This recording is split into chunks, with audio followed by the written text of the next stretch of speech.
Hi and welcome to another video, and thank you for the subscriptions. We've now hit 1,000, which is just absolutely insane crazy. Today's video we are looking at Old Leigh in Essex, and we're going to cover a few stories including the Sea Witch of Leigh. Okay, so Leigh is another one of our historic places that's listed in the Domesday Book, and what we're going to be looking at today is the area that is what we call Old Leigh, part of Leigh, and this is right down by the estuary front. The old cockle sheds used to be up until about, I think it was about 1982. Now the cockle sheds down there, I remember my granddad taking me down there in the 70s and going up to all the old broken down cockle sheds, and he used to boil their cockles down there, and me and my sister would go down on Sunday night with them and just go along, boil their winkles and all this sort of stuff.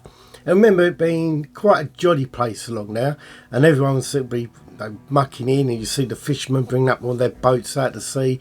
It used to be quite a good atmosphere. That all seemed to get knocked down in the late 80s, I believe, but what remains is definitely a strange tale. So on Boxing Day in 1980, Peter and Mavis had gone for an afternoon walk along Leigh. Now they actually started off by Southend Pier and were walking right the way along up to Leigh, and they were going to turn around and walk back.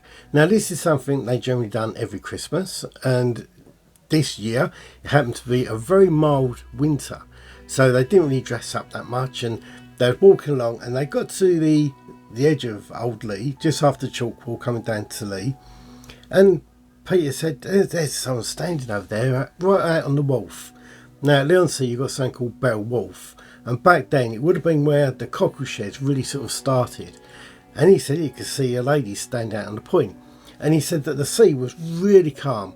There was no wind at the seaside. Now if you go to Southend, it's often quite breezy, but this winter, as I say, it was mild and there was hardly any wind at all.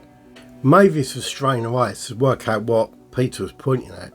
He's going, look, there's someone on the edge of that bit there dancing, and they're looking around about 300 yards away, so it's quite in the distance, and they carried walking on, and Peter would become a bit fixated on this figure he could see, and he's going, oh, I hope that person don't jump in. And people would probably go for a swim in the sea along that time. I know some places, is it Brighton, where at Christmas Day or Boxing Day they'll run into the sea. Seems quite a normal thing to do now. Back then, to see someone standing there in the middle of winter was quite unusual. Peter said as he came around what he calls the horseshoe of Leigh, which is where you sort of bend around from Chalkwall and the seafront bends just around a little bit, he was almost looking sort of behind this person standing there. He noticed her sort of waving her arms up, and what creeped him out was that she seemed to be chanting certain words, and as if she was trying to orchestrate the sea to raise up. Peter looked at Mavis, and Mavis was sort of giggling, and she thought, oh, look, we found a crazy one here. And as they got closer, certainly the lady was shouting and screaming these strange words at the sea, as Peter said, was trying to make the sea rise. And although this sounds really bizarre, there is something that ties in with this, and you've known the title of this about the Sea Witch. It's going to tie in with that. What Peter said happens is that as they walk closer, all of a sudden this real gust of wind from nowhere, he said it was a completely still day, this big gust of wind just hit him, and it was icy, absolutely icy. And as he turned around in shock, there's another man standing at the top of the wall who was also noticing this lady down by the sea. And again, they're standing there staring at her, and she's carrying on with her arms trying to raise the sea, and he describes her in sort of like not all black, but sort of a black dress, like an old black dress, a black skirt with a sort of a greying top on it, and she was very hunched over, and sort of very much sort of like what he described was the witch out of Snow White. And he said when you see Snow White and the witch comes up to the window with the apple, he goes, that's what she looked like, this hunched over person, but with like almost like a flat cap on, and she was waving her arms around. And Peter and Mavis were standing there. They'd just been hit with this really icy cold blast, and the lady swung round and stared straight at them. And as she did so, from over her head came this icy shower of seawater, and it just drenched them. When they blinked back, the lady was completely disappeared. The gentleman on the top came running down because what he thought he saw was the lady go into the sea. So for the next hour, they're standing there thinking that there's this lady has fallen into the sea, and they called the Coast Guard. The Coast Guard come out, they couldn't find anything. And then the other side of it, where you've got now the Smack, the old Smack, which is a pub that is there. Someone come out of there and turned around and said that they didn't see anything. They see Peter and Mavis approaching, and they didn't see no one on that point at all. And the other gentleman was saying to the lifeguard people, no, I see a lady up the top, and she turned her back to the sea. This big wave come up, went over the top, and just showered everybody. And then he lost sight of her, and he assumed that she'd gone into the sea. And what they said was the sea was absolutely dead calm, and there's no way a wave would have come out of that. There was no boats going down there. It was Boxing Day. There's nothing coming down to refineries, because obviously this was the time when we had the refinery ships coming down with all the oil on it. And the lifeguard turned and said, well, we can't explain it because you're saying that this lady got taken out by a wave, and since we've been here there's no tide, and the tide was actually going out, and I'm sure you can probably check this on tidal charts. I guess it don't really change that much. You would have found at the time that it was either coming in or coming out, but it wasn't an extreme high tide. Now sometimes at Leigh you do get a really high tide and it comes up almost to the wall there. But the Coast Guard turned around and said they were going to keep their eyes out, and they were going to keep a boat out there just in case they do come across anything. And the lifeguard, or the boat crew, turned around and said, I think you've just seen the ghost of Sarah, the sea witch. Now, Peter and Mavis had never heard of this before. The person that came out of the old Smack, or I guess it's just called the Smack back then, turned around and knew exactly what they were talking about, and that was meant to be the sea witch Sarah Moore. And the legend of Sarah Moore goes like this. Sarah Moore was a fortune teller who had fallen on hard times and had a really rough life. Now, she lived just on the side of the cockle sheds, and what she would do to make some money, she would go out onto where the boats were and where all the cockle boats were going out, and for a penny she would give fortune to the sailors to give them wind. And not wind, but wind to help their boats go out. And one captain from the Smack decided that he didn't want this and was quite rude to her. Sarah was very, very angry, and this was only a few pennies, and it was how she was making the ends meet in her life. But the captain was just very rude. The captain went out on the boat, and it was very, very still weather, and all of a sudden this big storm blew up, and the mast was just pushing so hard that they was trying to bring the mast down, and the mast wouldn't come down. They was trying to bring the sails in. Nothing was happening, and they was getting blown further and further out. What the captain decided to do was to get an axe and hit the main mast with 3 big blows, and the mast crashed down. And as soon as the mast crashed down, all the wind stopped and everything went dead quiet. When the boat returned to Bell Walsh, which is where Peter and Mavis were at this time, well, later on in that time, they found the body of Sarah Moore laying on the side of the sea wall with 3 big axe wounds into it.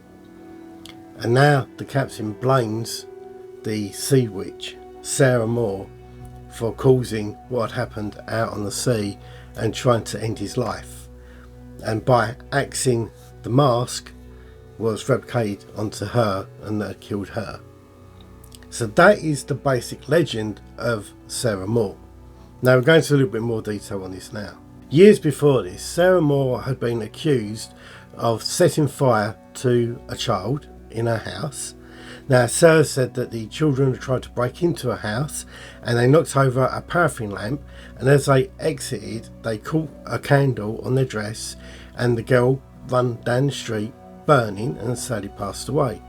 And the town blamed her for this. Now, in Leigh-on-Sea, there was a place called Doon Pond.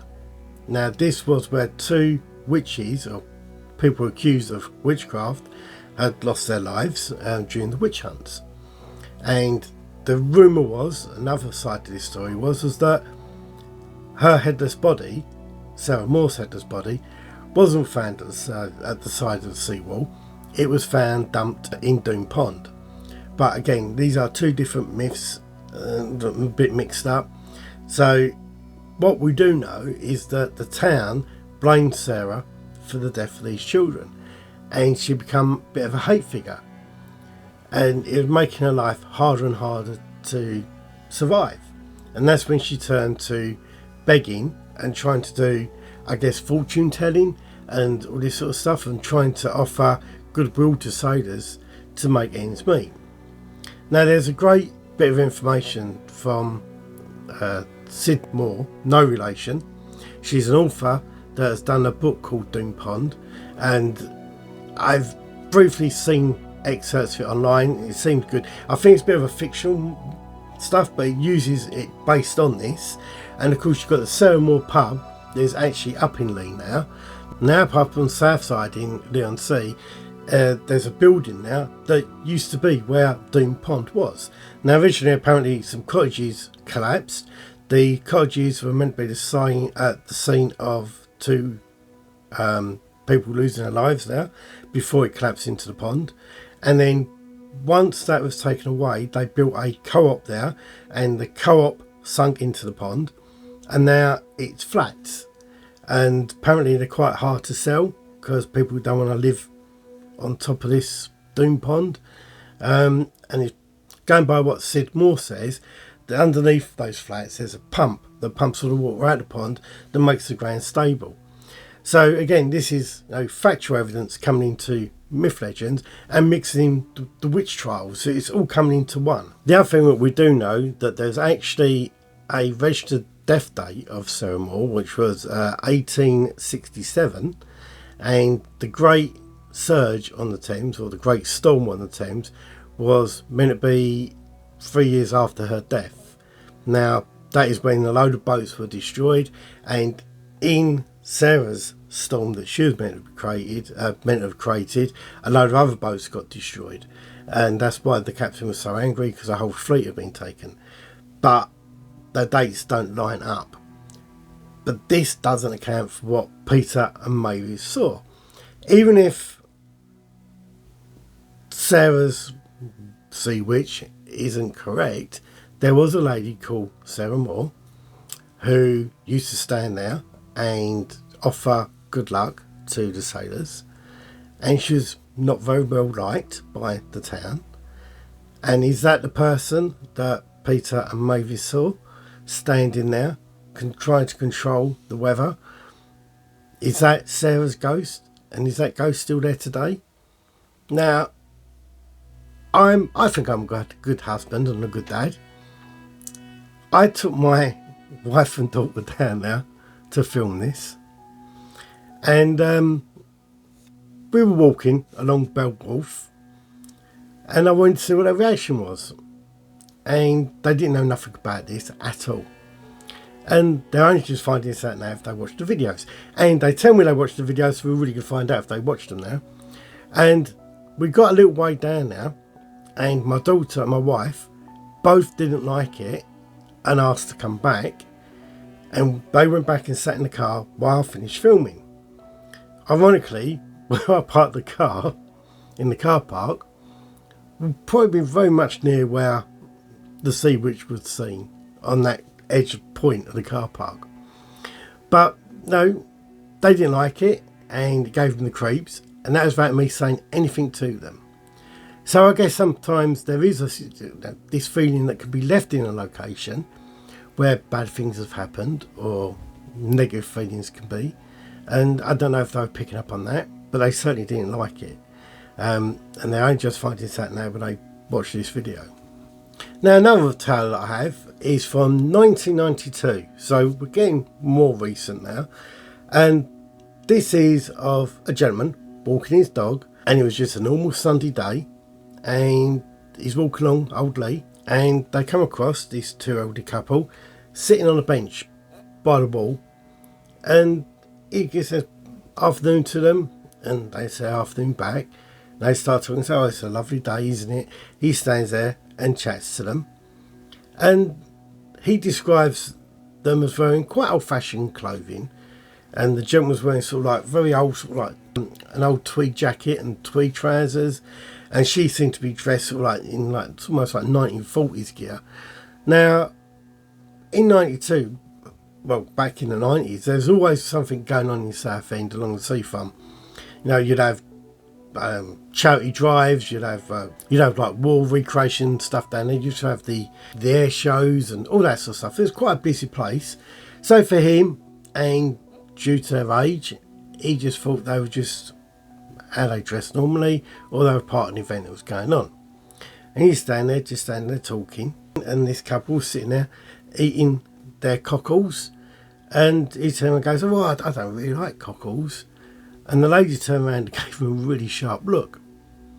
And she goes, "What do you mean you don't like cockles?" He goes, "Well, how do you survive around here without eating cockles?" And he laughed, and this time the dog started backing off. And he's like, "Oh, well, my dog don't like that." And the lady went, "Well, dogs don't like us." And he goes, "What do you mean?" He looks down at his dog and he looks back up. And not only have they disappeared, but the bench that they were sitting on disappears as well. The gentleman thinks he's losing his mind. He's turning around, spinning around. And he said he didn't know what to think. He knew he just had this conversation with this couple, as if he was having that conversation with me. He goes, "But they're not there. They just disappeared." He went completely cold. The dog started barking like crazy. Now, did the dog see something? Are they falling into a time slip? Was this a ghost couple they'd met on there? Was this where they used to sit all the time, and now they've come back, now they've passed away in the afterlife, and they've come back to haunt that little space? But again, where this was just further down onto the Old Leigh waterfront. Now, that's quite creepy on its own. But to add to that, what we have is another gentleman that the same was walking along with his dog and walked past a couple sitting on the bench, and he turned around and said good day to them, and they said good day to him, and he turned around to say something and there was nothing there. But again, he swears that when he was walking along there was a couple of people sitting on a bench, and when he turned around, they're gone. So again, we have a replicating of this story from two different people, and that what intrigues me is when you get people that are not linked. Now, this is really pre-internet age, so they couldn't look up their stories, but they've both written them down separately, and yet years later we look back and they both match up to seeing the same thing, which makes it more creepy and acts a little bit, a bit of credence when you're researching this sort of stuff, because we're trying to find natural explanations for this. But this one isn't as if the bench could sink into the wall or anything like that.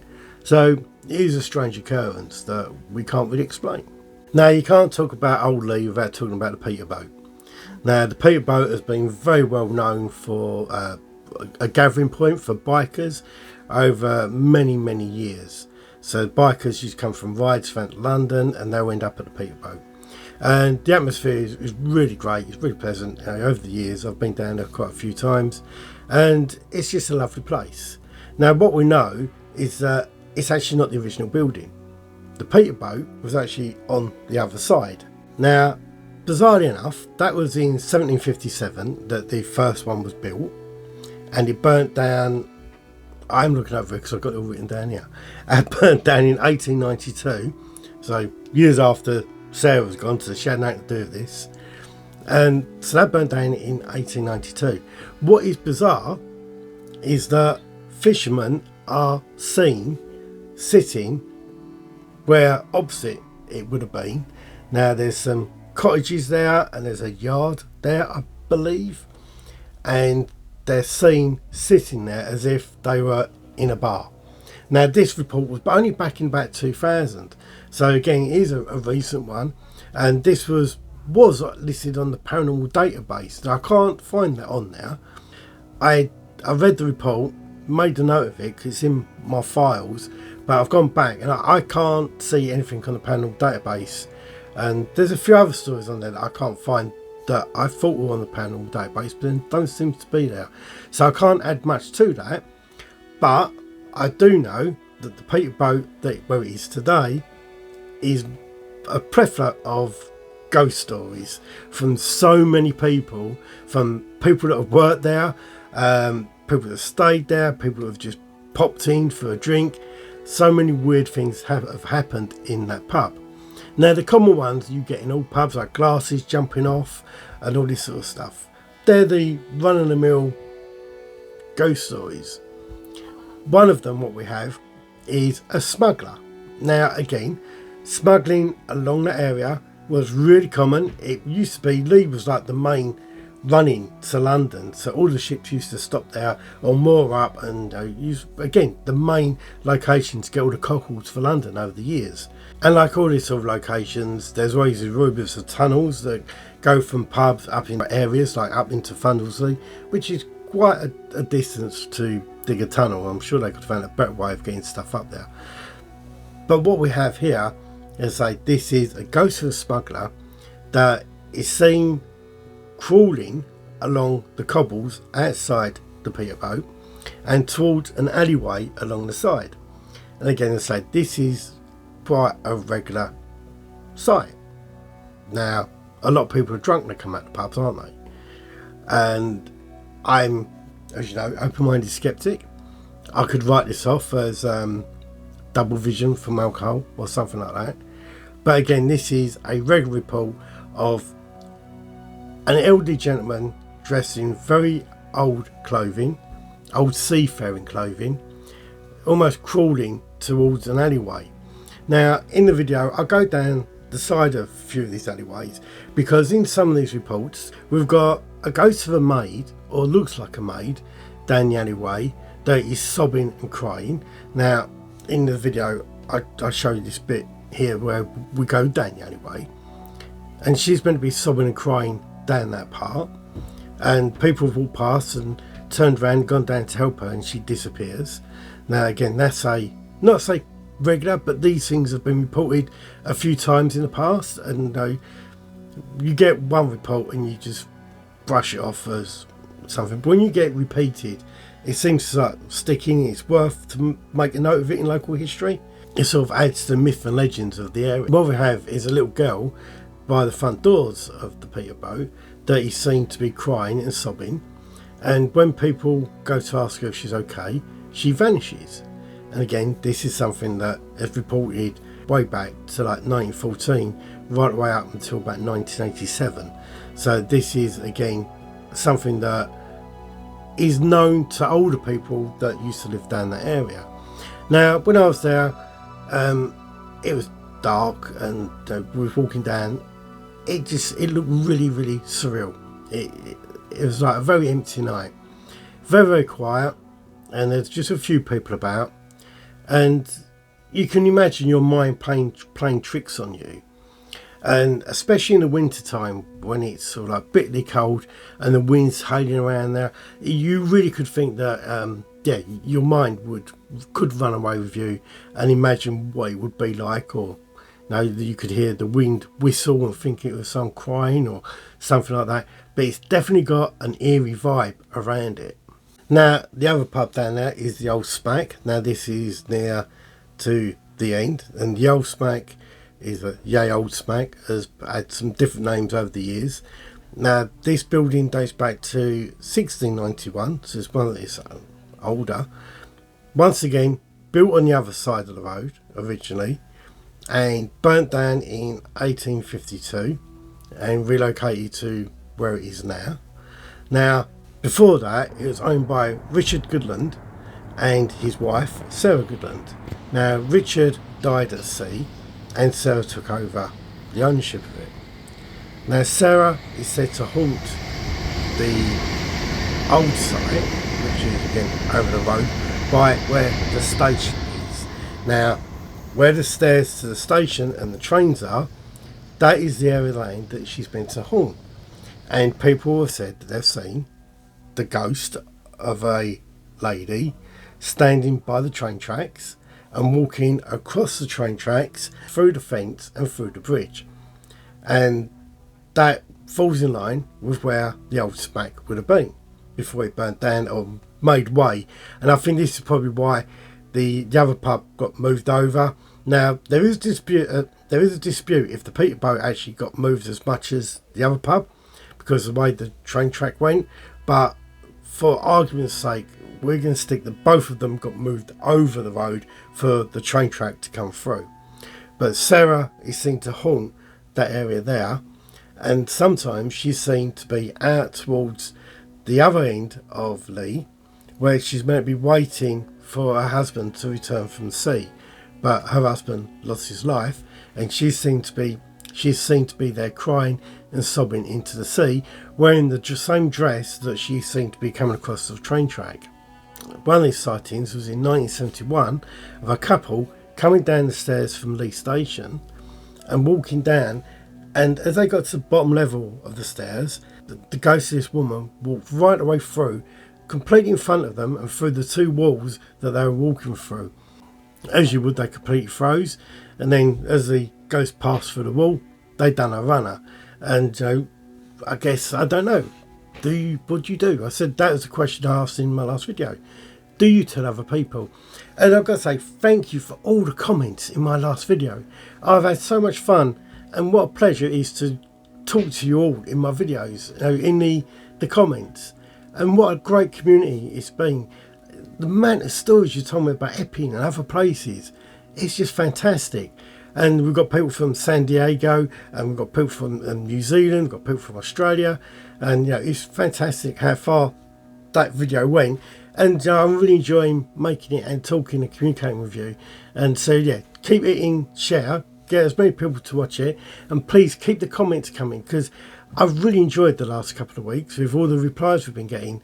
And I stay up at nights replying to them all, and then you'll tell me something, I'll go away and research it and look into it more. It gives me more ideas for more videos. And you keep asking me to go to Pluckley. I don't really want to go to Pluckley, but if this video gets enough likes, I'll go to Pluckley. I've got my own opinion about Pluckley,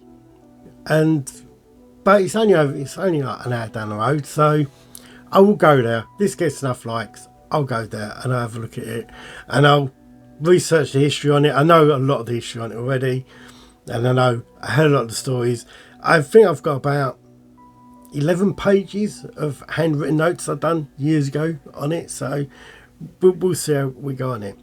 Now, there's one other place I do want to talk about in Leigh, is a place called Limington Road.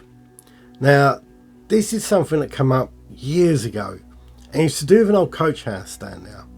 Now, from what I understand is that people don't live that long not pass away, they just move out very, very quickly from this old coach house.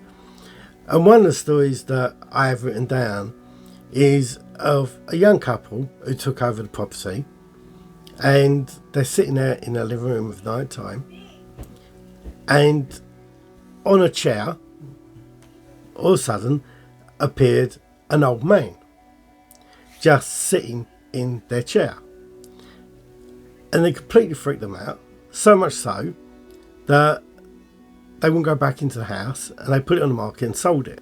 The next people to move in also reported the ghost of an old man walking around their living room, and they didn't seem to live there very long before they sold it. So if you know anyone who lives in the old coach house in Limington Avenue, Leigh-on-Sea, ask them if they've seen an old man in their living room or if strange things happen in the house. Because like Abbott's Drive, the Abbott's Drive video, there's a house there that people don't spend a lot of time living in, and it seems to turn over very, very quickly. I want to know the history of this old coach house, and I marked it years ago to go and research it, and I haven't. And perhaps I should do more on that, because it may be worth a video of its own if I can find out more history of it. But yeah, if any of you know anything about Limington Avenue, let me know. I've got another video coming up soon. I hope it's going to be a good one. I may sub that. If this gets a lot of likes pretty quick, my next one will be Pluckley. If not, I'll do another local one. I've got some other great ones coming up. But again, thank you for the comments. Thank you for subscribing. And thank you for putting on the bell as well, for getting the notifications. And I'll see you next video. Thank you. Bye.